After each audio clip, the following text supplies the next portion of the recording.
welcome to episode 15 of Last Turn. Can you believe it? 15 episodes, Evan. That is pretty challenging to believe. I feel like we just started, yesterday. Back when Fire War Axe cost 2 mana. Those were the good days, weren't they? That is true though. We did create the podcast before the nerf. That's probably going to be something that we always associate with beginning the podcast, is that change. Oh, 2 mana, 2 mana Fire War Axe. I mean, those were oppressive days, oppressive turn 2 days.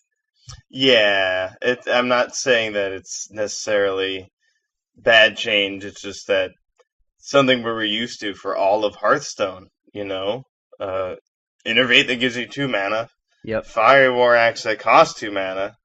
Like that was Hearthstone. Yeah, I mean, it's certainly like class and deck defining stuff that changed. But I mean, it seems necessary. I definitely, when they announced the changes, I thought that a lot of them were pretty warranted because we'd seen Pirate Warrior in pretty much its exact form with just a few changes for such a long time. And Murloc Paladin just looked so oppressively strong and just barely changed at all. It was just the premier, like, fair mid-range deck, and cards like Bone Mare got printed, and mid-range decks love that card. Mm-hmm. So it just got better.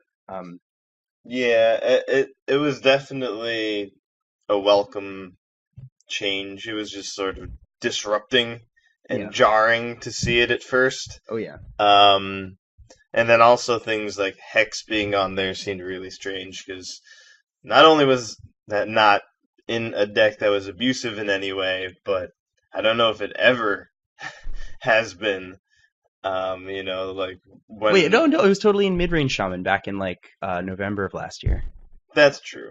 And I mean, so they would, some builds would run that was pre-devolve, right? So they were running 1 to 2 copies of Hex.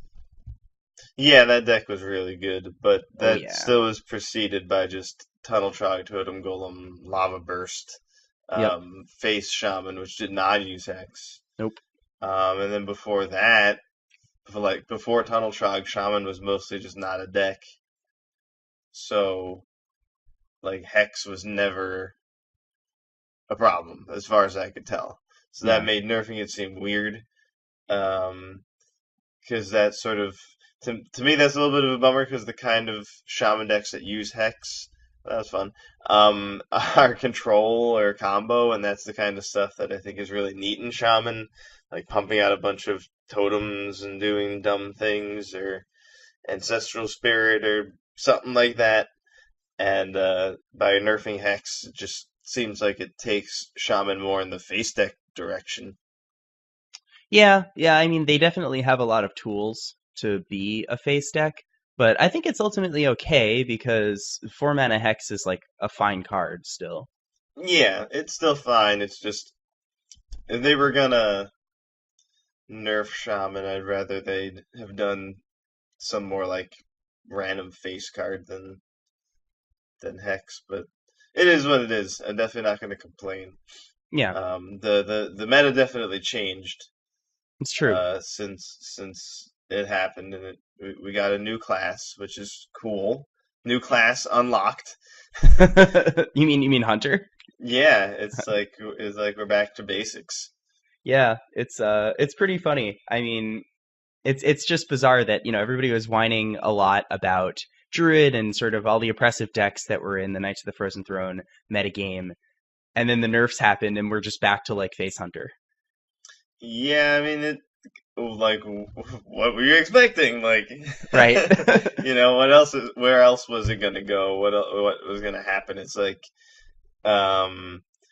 in South Park, when the characters die in hell, and then the next day they come back, and they're like, "How are you back?" And they're like, "Where was I gonna go? Detroit? What was where else was I gonna go? What else was destined to happen? And this is destiny, Right. Bear Shark is a card.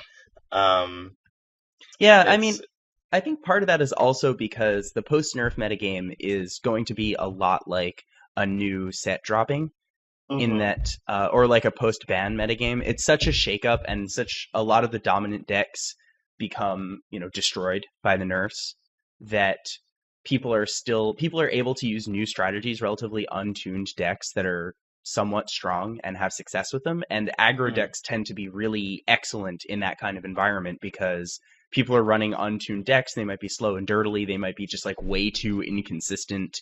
And you can just have an aggro deck that's like strong and consistent, and that'll win a lot of games because it's good and because you draw well, and it'll also win a lot of games because your opponent draws poorly because they're playing an inconsistent deck.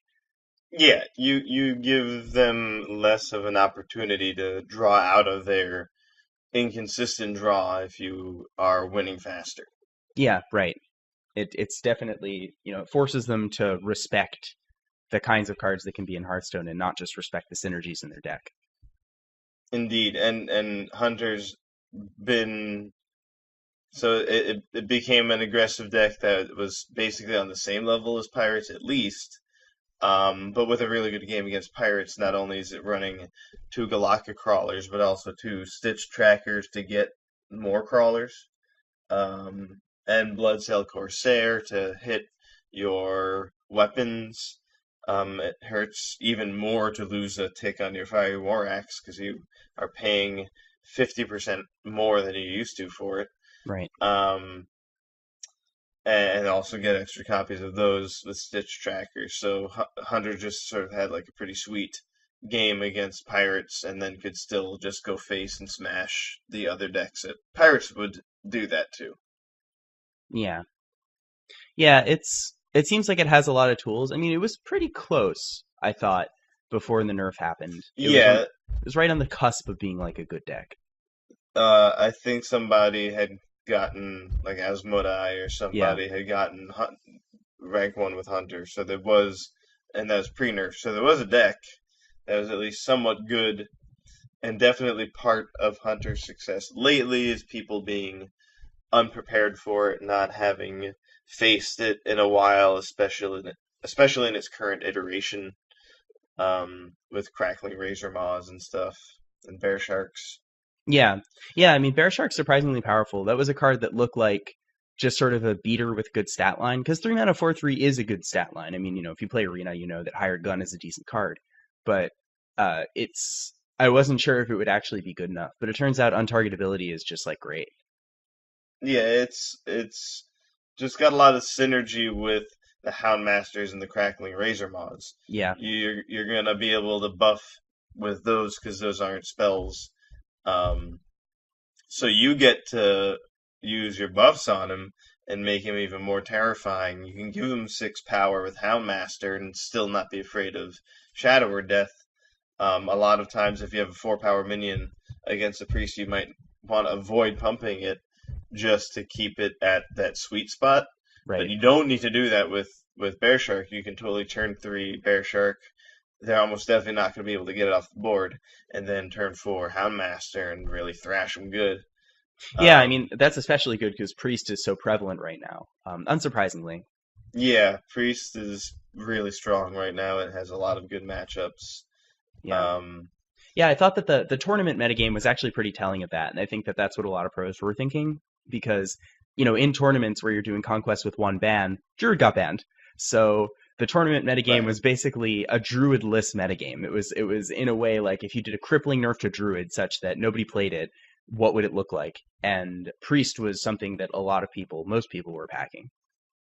Yeah, it's got this inevitability. All of its spell package rather, is really powerful against aggressive decks if you get exactly what you need. But it's also inexpensive that you can line it up better. Greater Healing Potion is it's not Reno Jackson, but it does help you come back when you got hit pretty hard early on.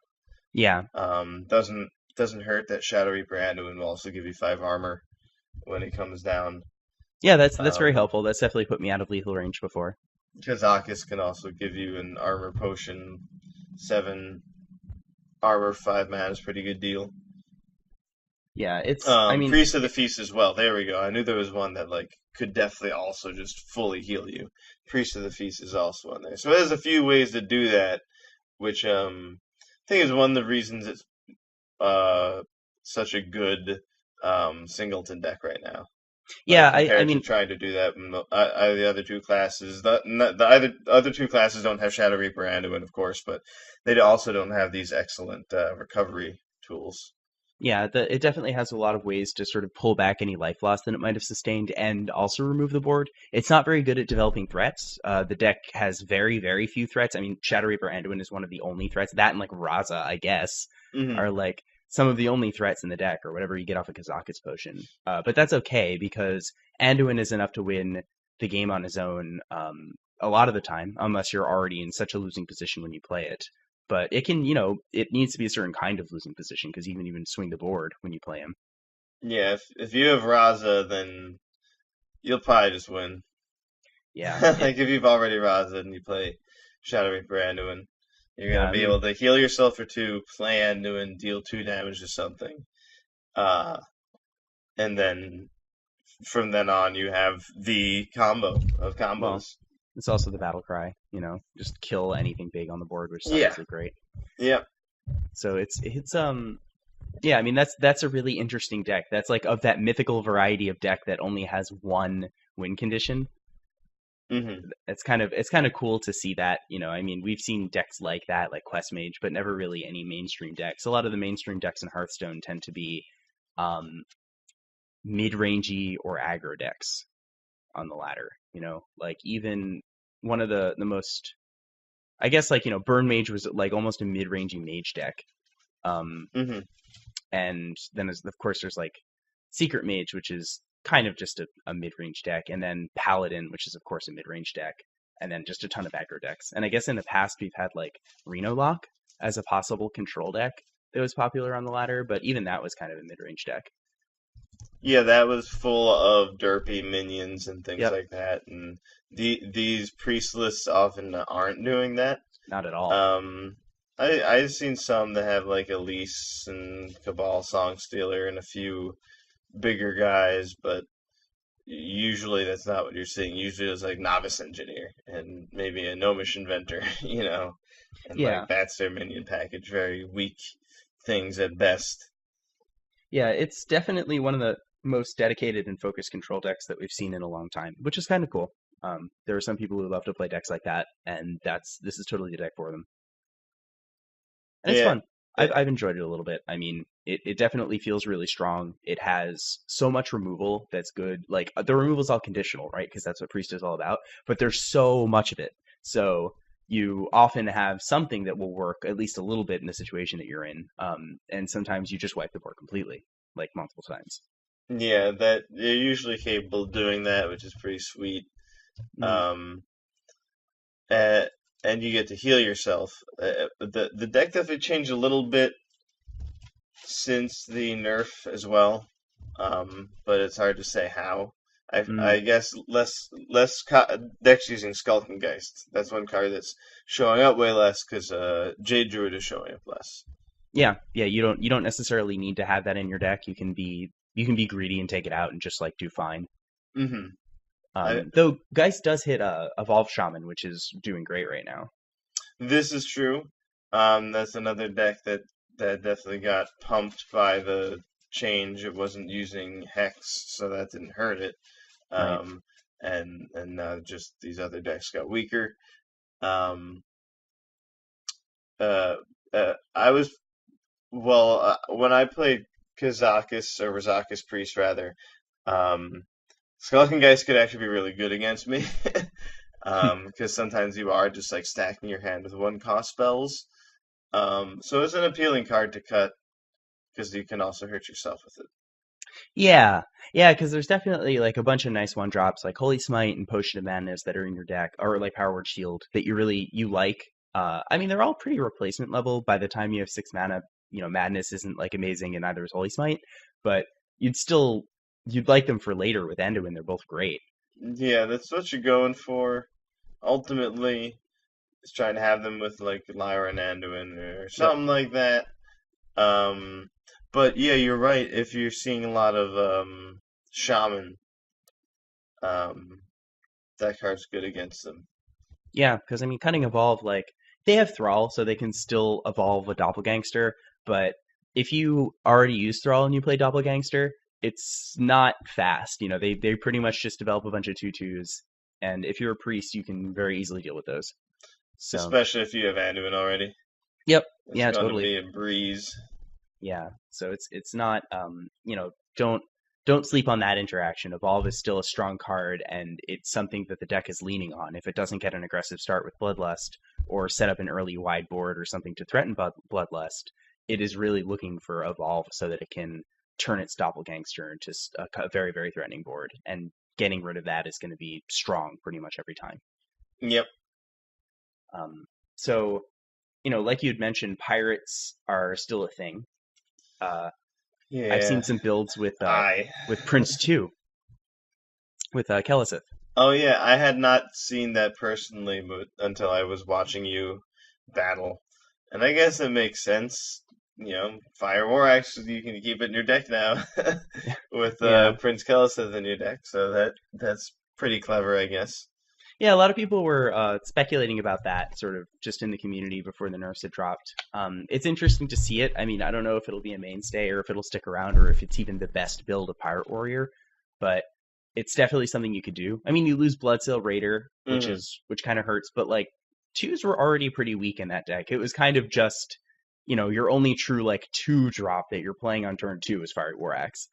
And now the deck doesn't really have any true 2-drops. So it makes sense to cut out Raider and just replace it with like a true 3-drop or a true 4-drop and run Kelesith in that slot, because getting an early Kelesith off is like massive. It's really hard to lose those games.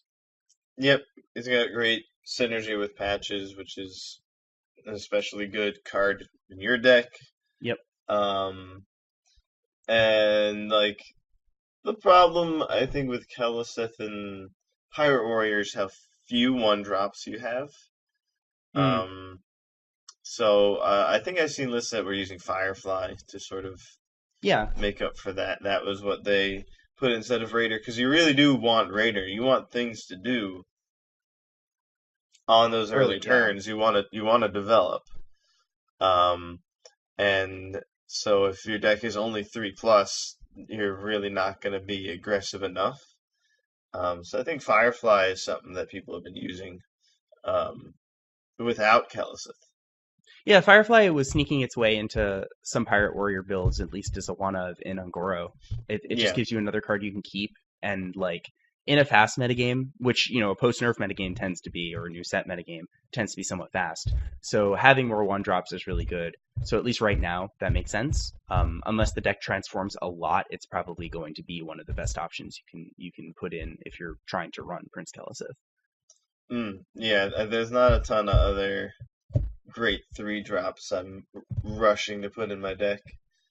Yeah, it already has like a lot of them, and they're all good. Though Pirate War Axe. One that I've run before in Pirate War that I really like is Grimy Gadgeteer as a one-of. Is he the dude? He pumps things in your hand. Yeah. Right. I see. What does he cost? 4. He's 4 mana 4/3, and he gives something in your hand +2/+2, right? Exactly. Yeah. Getting he's strong. Getting Korkron Elite is the dream. Oh yeah. But you can also like get Leroy, which is fun. But even just having your Bloodsail Cultist come down as a 5/6 is like pretty insane.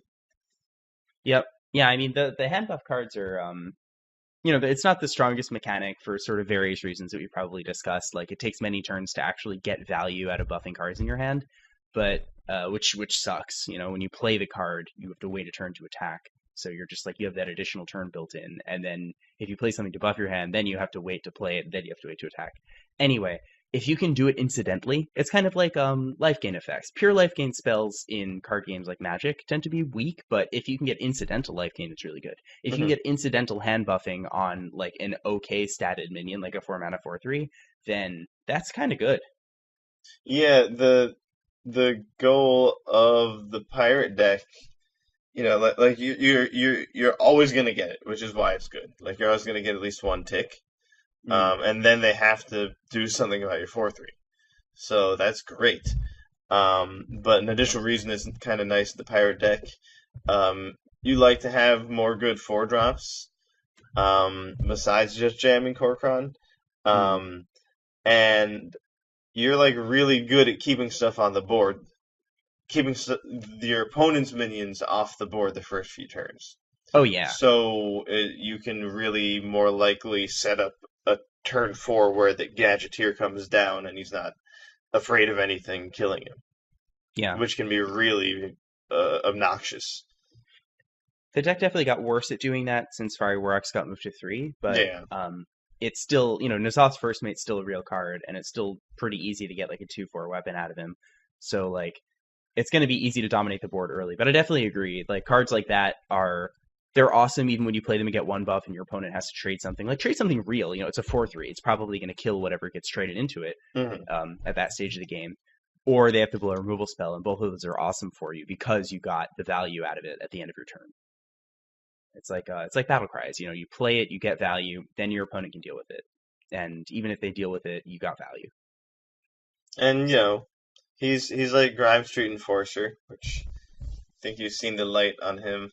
Oh yeah. That's another deck that's one of the decks that I sort of ran to first when the nerf dropped. I wanted to play Handbuff Paladin just because it had a ton of cards that I thought looked really cool that I'd never played. Prince Kelesith being one of them, and it was a fun deck. I definitely don't think it's like super amazing. I think if I'm playing Paladin, I'd rather just play Murlocs, honestly. But Hmm. it, it's it was strong. I mean, it was doing really powerful things because like I said before, Paladin is one of the best mid-range classes in terms of the fair mid-range decks. When I say fair mid-range decks, by the way, I pretty much mean not Jade Druid. Um and it's as far as fair mid-range decks go, it's premier. It has a lot of individually powerful cards and it has room to put all of them in the deck, and the class just does good stuff with them. Um the problem I had with the deck is not that the cards weren't strong, because they were. It's that there were like no cards in the deck you wanted to keep in your opening hand. Hmm. So every one of your openers felt like you were just giving your opponent, 2 to 3 turns of free reign. And if you're playing against a priest or a warlock or something else kind of like dirtily, then that's really fine. But if you're playing against a hunter that's trying to like 1, 2, 3 you to death, then you're really not in a good spot. Yeah, or a paladin playing Murlocs and trying to 1, 2, 3. Yeah, and yeah, especially like that. That was so apparent because it was a paladin deck, and thus it was naturally contrasted with the other paladin option, Murlocs, which just has like a million cards that you want to keep in your opening hand. Yeah, I almost. can't even tell you how many times I've had an opening hand of like cards I want to keep, and I'm like, oh, can I mulligan any of them for another one of the cards that I want to keep? Like, not really. Like, we're good to go. Yeah, it's just such a it's hard to mulligan for Rockpool Hunter when you just have so many 1 drops in the deck, like 6 to 8 of them, and just a bunch of really awesome 2s. Like that deck is still really strong. The War Leader nerf is like real, definitely War Leader giving health turned some like medium boards into unstoppable boards, Hmm. and now it just turns those medium boards into like great boards. So Yeah. it's still a great card, and you should still not be reluctant to play it. You should absolutely never cut it from a Murloc deck. Um, but it is a little bit more fair, a little bit more in the fair direction. Indeed. It's like I guess Finja was kind of hurt more, but I think Finja is Yeah, still just a great card in the deck because of things like Spikered Steed. So yeah. Finja's like a card you kind of just want to run anyway because you have yeah. so many ways of converting a wide board into lethal, Hmm. and Finja helps you get that. And also, like you said, Finja's definitely going to be around on turn 6 for your steed, unless your opponent has like some very specific cards like Dragonfire Potion. Stampeding Kodo. Yeah, definitely that one. We haven't seen a lot of him this season. No, he's too slow. This has just been some fast, ruthless stuff. Yeah, I And think Priest. and Priest, right? It's been some fast decks and Priest. Yeah, I think part of it is also that like Curator is seeing less play in Paladin decks, which is where Kodo tended to go, Mm. and Curator seeing less play because you have Bone Mare as a 7 mana option, and like Cobalt Scalebane is a good dragon. It's probably better than Primordial Drake in a lot of the mid-range Paladin decks. Mm. But you don't want to run like that many 7 or 8 drop minions, and Bone Mare is just like so much better than everything I mentioned. Yeah, Bone Mare is where it's at. Yep. And there's also Storm Watcher. Or you can run Stormwatcher. I mean, that card like is a meme, but when you put a Blessing of Kings on that, it's really hard to lose. It's a quick trip to the next game. It's a quick trip to the next game for sure. I have definitely done that to some fools. And I mean, like you even have like Corpse Taker in your deck, but most of the time that doesn't have Wind Fury because you're just holding one or both of your Stormwatchers Yeah, just always. every game. Every game, both of them like, hello, just turn 2. Like, wow. Both of them again. That's great. Well, I mean, you wait till turn 7. Yeah, that was actually pretty funny. I mean, that's probably still good. I don't know if the optimal Paladin deck even has Corpse Taker in it, but if you're gonna go the Corpse Taker route, then like Storm Watcher is a card. Yeah, if they can't get that Corpse Taker off the board, it can really make their life pretty sad. It's like a vicious fledgling that already attacked once. Yeah. Or a bunch of times, actually. Yeah, it's already really big. I mean, granted, it costs 7, but it's still fine. Like, Oh no, I if you meant can Corpse untap it. Taker. Oh, Corpse Taker. I'm sorry. Yeah, no, It's Corpse okay. Taker is it's pretty good. I found that like the card is the best against other minion based decks. So like when a deck is trying to use like a tempo based strategy, this is really awesome because it's like a Divine Shield taunt. Those are just the most annoying minions in the game. Yeah, So and if you've been getting hit, the lifesteal can be pretty gross too. Like yeah, against a hunter. yeah, it definitely like it does a lot for one card, and even if it's not doing everything, it's probably Divine Shield taunt, and that's good enough. That's good. That's like acceptable, and anything else is kind of gravy. And if it has Wind Fury, like you probably won't untap with it, but that's like fine actually, because it means that they probably went out of their way to kill it, Hmm. and that's really good. And if you do untap with it, you have a Wind Fury minion, and like Wind Fury is really good. The It's pretty powerful. the reason we don't see much of it is because of how good the effect is. Like you have to cut minion stats so much in order to put Wind Fury on the card.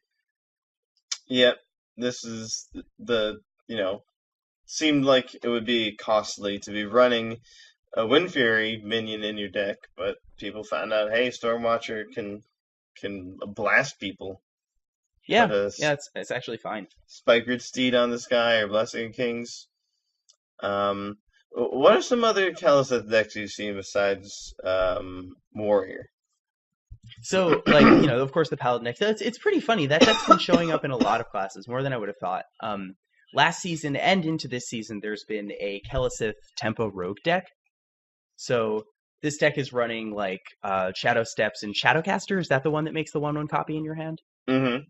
Yeah, so it runs those cards and tries to abuse Kelesith with those. Oh, even Shadowcaster. Wow. I remember now that Shadow Step with Caliseth was something people talked about, particularly on turn 1 with a coin or an innervate. I'm sorry, a counterfeit coin. Yeah. But I didn't realize they'd go so far as to use that minion. Though she's really good, especially if she's already a 5/5. Yeah, like it's actually, you think like, oh, that's probably like way too deep, but the deck has a lot of good battle cries. It has the dude that gives one of your minions poison, and it also has SI Agent, which is of course an awesome card. And then And Vile Spine Slayer. yeah, it has Vilespine Slayer. That's like exactly the kind of card you want to duplicate with Shadowcaster, and they come out around the same phase of the game, so it's really likely that you can do something like that. And Yeah. once you play Vilespine, it's not like your opponent's rushing to kill it. Usually no, and it'll be really tough to kill it if it comes down to 4/5. Yeah, yeah, that's true. I mean, if you do manage to callous it, so it's a strong deck with a lot of synergies in it. It definitely plays like a rogue deck in that you're doing a lot of like weird lines of play that sort of sacrifice tempo for value. Mm-hmm. And you're just somehow becoming tempo positive on all of those plays. So it's a really neat deck. I haven't played with it very much. I think I lack like the Vile Spines and maybe even some other cards in the deck, but it's definitely really cool. It's Yeah. actually even got Blaze Caller in there, so it has like this Ooh. elemental sub theme. Yeah, I've seen some of the elemental lists, but they hadn't played a Keleseth against me. I guess I just got lucky. I see. Um, but I did have someone playing Rogue play a Perdition's Blade or Perdition Blade, Oh wow. and they accidentally dealt 2 to their own minion. Wow, that's so bad. It was beautiful. It's like you see a rare Pokemon and it just you kill it with a crit. It was so extraordinary. Like they just dealt to their SI7 agent. Like, whoops.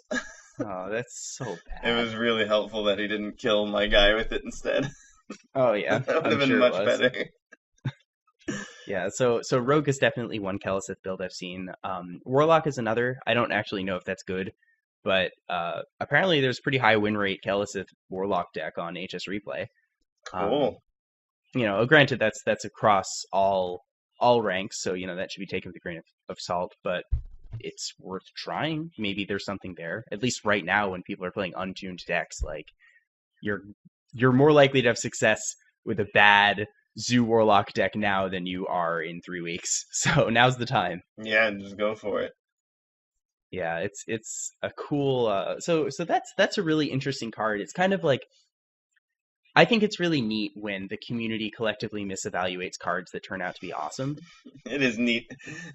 Like I think I like it because it's a surprise. It's not because like, oh haha, they're dumb, because we all Yeah. know card evaluation is hard. We did a whole episode on that. But it's nice when you see such a huge miss, like such a huge delta between the actual card quality and the initial perceived card quality. Like large hmm deltas are awesome. Those are especially when they're positive, that's really good. But it's also nice when it's just one of the cards the community latched onto is so terrible, but it turns out to be like completely playable, like a reasonable build around, because then we all get more surprise, just more surprise going around, and that's exactly what's awesome about expansions. hmm And So I like it. it is quite a unique effect. Yeah. Yeah, so it's existed on cards like the Mistcaller, but that's a 6-mana 4/4. Like at the stage of the game you're playing that, it like doesn't matter anymore. Yeah, that was the inherent issue with the card. Like, this is what I want happening on like the second turn or something Right. like that, and that's what Prince Kelithseth does. And they came up with a really clever way to make that a card. Yeah, I With like I like that. this deck limitations, like a really clever thing, especially making a cycle out of it. It's really fun.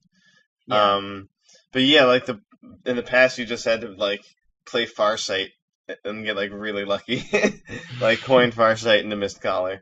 Like that's pretty dumb. Yeah. This gives you the ability to make a more minion based deck. With like the plague scientist, Yeah, yeah. and blaze collar and things like that. Yeah, it's pretty cool. I like when they tap that part of design space where they sort of force deck restrictions on you. They did that to an extent with the quests, and that has inherent problems, as we've discussed at length throughout many episodes. But it's it's still like a cool part. It's a cool part of design space because it allows you to play.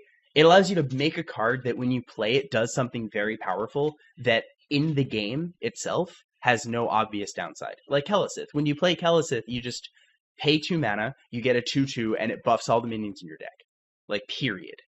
Their hidden disadvantage is that it makes your deck less consistent, and then it makes your mana curve a little more awkward. But these are things that you can get around with like a good draw or just clever deck building. And I think that's really cool. I like when they do stuff like that. Yeah, they say, oh, you want this, you can have it. You just got to come up with a way to make something that works with this ridiculous rule we came up with. Right, like Reno being one of the earliest examples. Yeah, that's another excellent example. You want to find a way to make something consistent, and it seemed like there really wasn't going to be a way to do that in any of the classes. Just 2 drops. They're so critical in so many of them. Um, but because of new cards getting printed, like um, Righteous Protector, the 1-drop in Yeah, Paladin, like that's another early card you can play that isn't 2 mana. You know, right. um, other classes got that, and then just recently Warrior got Fiery War Axe at 3 mana. Yeah, it's a hidden Kelesith buff. So it is, which is really funny, like really funny. Definitely. Definitely. uh, Yeah. I mean it's cool. Like that's That's definitely a really neat effect. I look forward to playing with some of the other princes. Like Mm-hmm. the 4 mana prince seems quite good in some classes that lack 4 mana plays. Mm-hmm. Yeah, I Rogue know that. is one of them. Yeah, definitely. I know that historically, Zulok has been one such deck. The classic Zulok decks really didn't have too many powerful 4 mana minions. Maybe that's different now. No, that's true. That I was gonna follow up actually by saying Warlock also.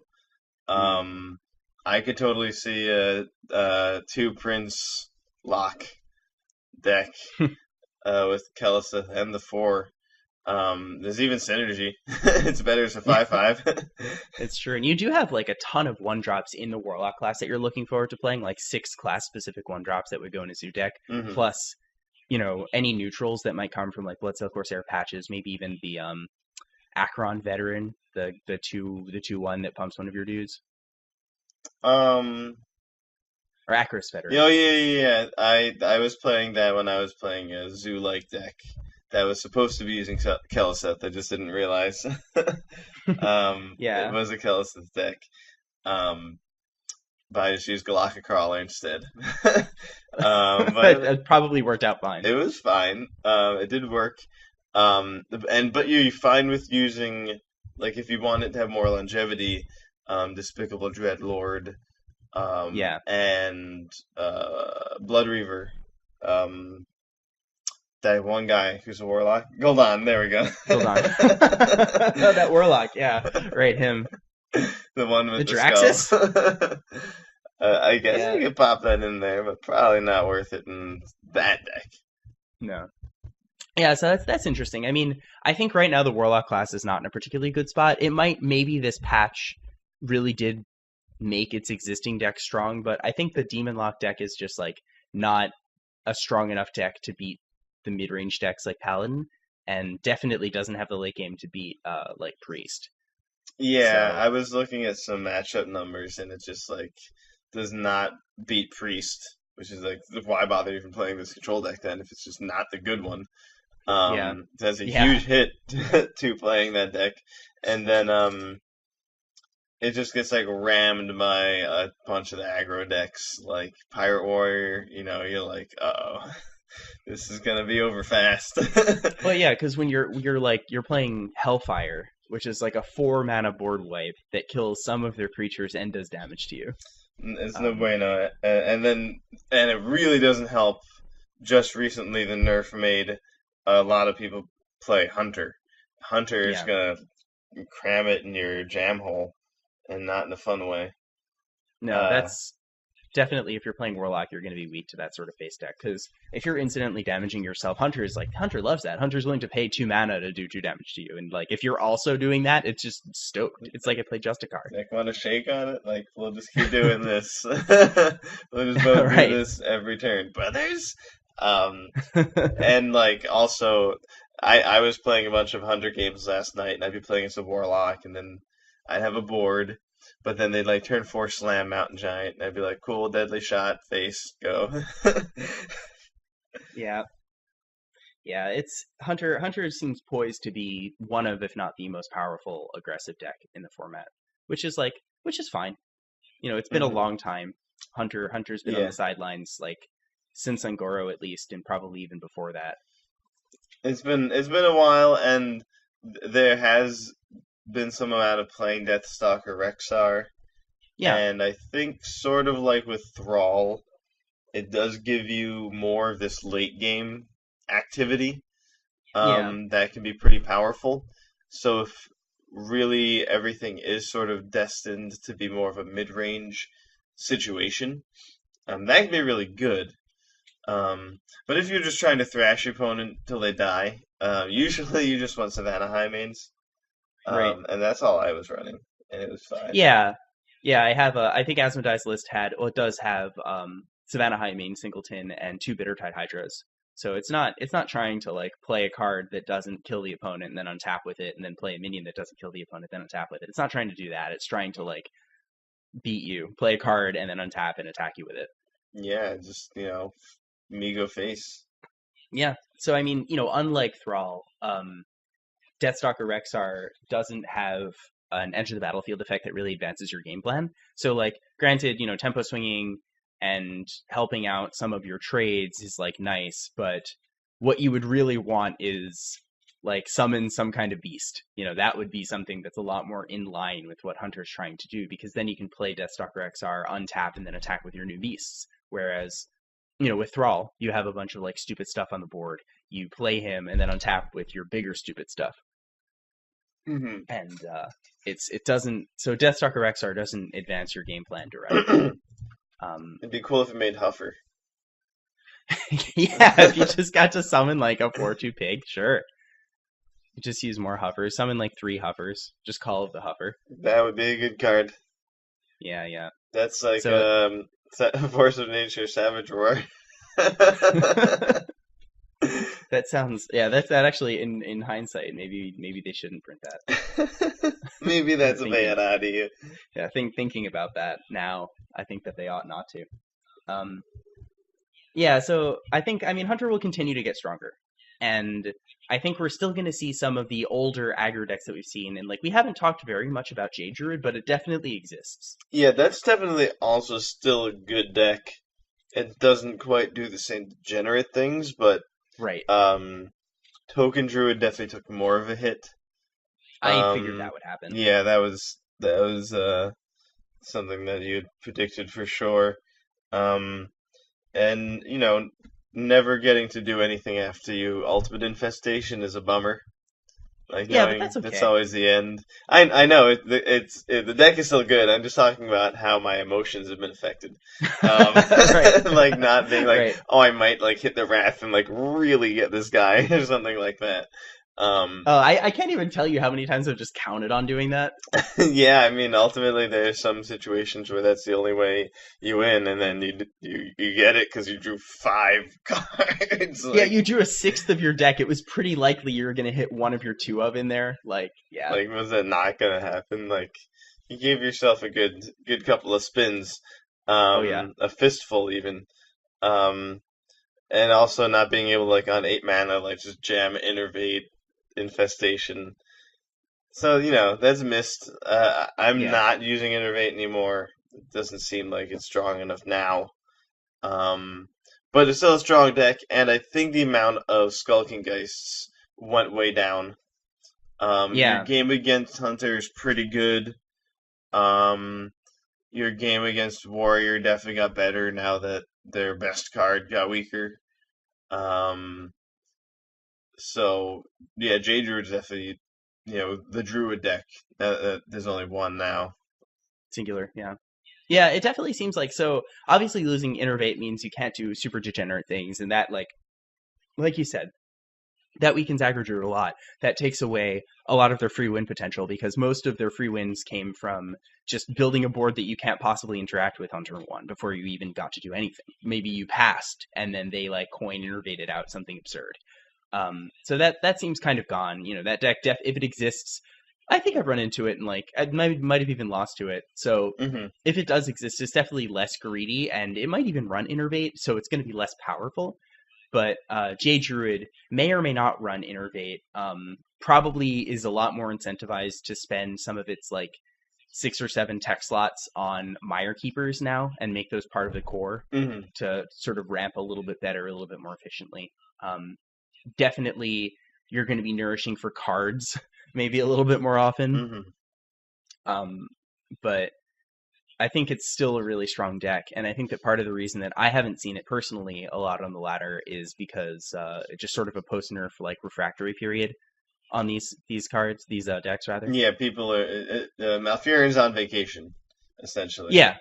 That's exactly it. Like, it's not because the deck is just, it's obviously weaker, and it's not because it's unplayable. I think it's just because, people overreact to nerfs. People don't like to play cards that just got nerfed. Like, I mean, that happened all the time in League of Legends. A champion would get like a slight, 2% change on the DPS of one of their abilities, and like nobody would play the champion. The champion would go from getting banned every game to like not played. And I think it's not because of That's not because of like actual gameplay reasons. I think it's just because people think, oh, Nerf, Nerf, they made this character worse, and sort of like a chain of binary reasoning leads you to conclude that it's bad. I do not think that Druid is bad right now. I think that Druid is like still probably fine. If you want to beat some fools with Jades, if that's something that you're like not sick of somehow, then you can do that. That's totally something you can do. I did a little bit of that this morning, to be honest. I believe it, and I bet it was fun to summon larger and larger men. It was. I summoned even larger men after that, actually. Even larger man. And yeah. How long can this go on? I mean, infinitely, because Skulkengeist is not. He's also on vacation, so this is actually a great time. And I mean, as far as other Druid decks besides Token and Jade, they just seem way worse than Jade. And the main reason I think to play a different Druid deck would have been to avoid Skulkengeist. But if nobody's playing it, then just play Jades. Just do it. Just do it. Just summon an even larger man. Yeah, I mean, Jades, it's still got Ultimate Infestation. That's still a card, and you're still going to lose to that card every now and then. So, and you're still probably going to do well if you cast it. But we'll see. I mean, once time is going to pass and more like meta reports are going to come out. I don't think VS is going to be releasing one today, sort of on the Thursday post Nerf. I think they like to wait after new sets come out for things to sort of shake out a bit. But we'll definitely be seeing, some kind of metagame report soon. In the meantime, there are sites like HS Replay, or you could just go tap the community directly with like Twitter. Twitter's a really good spot to get deck lists, by the way. And also, competitive HS Reddit. That's really good. I've actually been using Twitter a lot to get deck lists, and it's been pretty cool. It's like amazing how early you can get your hands on a deck list that becomes popular. Yeah, you just follow the right people, and when they have success with it, they'll often share it. Yep, definitely. But I think that's a good place for us to wrap up today. How do you feel? I feel like we covered everything, all the classes, successful and not. Yep. And yeah, there's still definitely a lot of experimenting still. Like it was still going on before the nerf. Like things still really hadn't quite settled. And things were still kind of shifting, and people were finding new ways to beat the Druid decks. And like with Priest and stuff, and then the nerf hit, and now people are just trying all sorts of stuff with the princes and stuff like that. Nobody's figured out Mr. 3 with the cloning effect yet, but who knows? Maybe that's going to come up. I think that's a much harder one. Yeah. I mean, that to me, that card seems like a combo card. Yeah, that seems like maybe someday in Wild it'll do something really, really sweet, and that'll be really fun. Right. But I'm really excited to just see where everything goes, how this all plays out. Same here. Yeah, I mean, it's exciting to have sort of a fresh Hearthstone metagame now that some decks that have been around for like way too long are weaker, and maybe they can move aside for some other strategies. So I'm always looking forward to that. Change is one of the best parts about anything, and definitely video games. That's deep. So I think so. So if you want to go even deeper than that, you can follow us on Twitter at twitter.com/LastTurnHS. That's a good segue. Facebook.com/LastTurnHS. As always, we are on iTunes and Google Play. You can find our podcast there. You can also find us on YouTube. I think we're up to date there, as you said. Not quite. Maybe by the time this is out, technically not this very moment, but very soon. Yeah, that's okay. So we're very near up to date on YouTube. You can always find us there. And we hope to, and we have sort of longer term plans to put some sweet content up there. Maybe some of our playing together sessions we can have up there. If anyone has any suggestions, ideas, questions, comments, bad jokes, you can tell us. You can tweet us. You can comment on all the things we just said. All of them, really. Yeah. Please hit us up. Hit us up on Twitter. Follow us, and tell us stuff. Tell us what you like and what you don't like. Disagree with us. Ask us questions. Like, recommend us articles and stuff. Please just get in contact with us. We'd really appreciate it. Yeah, we're very lonely. We're so alone. We play Hearthstone. Yeah, that was I said all of that. Yeah, absolutely. I said all of that out of desperation. My only friend is Sarnite Chain Gang, and he's kind of depressing. Yeah, and so is his brother. They're both real downers.